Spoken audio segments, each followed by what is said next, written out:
Guys আমাদের মমতা দিদি তৈরি দীঘার মন্দির দেখতে যাচ্ছি জগন্নাথ মানে জগন্নাথ দেবের মন্দির তৈরি দেখতে যাচ্ছি দীঘা।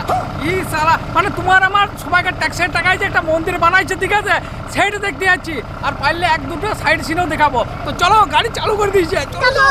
তো বহুদিনের শখ ছিল বন্ধু দীঘা সুন্দরীকে দেখার, আজ শীতের রাতে সেটা পূরণ হতে চললো যখন রাত 10টার সময় কেঞ্জাগোড়া থেকে টুরিস্ট বাসটা ছাড়লো। তবে বোরিং জার্নিটাকে শীতের রাতে আরো গরম রাখার জন্য মাঝে মধ্যে ধাবায় নামে চা খাতে হচ্ছিল। তবে দীর্ঘ 7 ঘন্টা জার্নি করার পর ভোর 5টায় দীঘাতে নামে যখন কোনো সস্তায় রুম ভাড়া পাইলাম না, তখন চাটা মুড়ি টুড়ি খাইয়ে বেরিয়ে পড়লাম দীঘার পর্যটন স্থানগুলোকে ঘুরতে। রাধাকৃষ্ণ, চন্দনেশ্বর এমন দু একটা মন্দির দেখার পর ঢুকে পড়লাম জগন্নাথ মন্দিরে, যেটার জন্য বিশেষ করে আমার এখানে আসা। সত্যি মমতা দিদির মন্দিরটা ভালোই করেছে, আমার জেঠিমা তো এটাকে পুরীর মন্দিরেই বলে দিল। কিসের মন্দির এটা?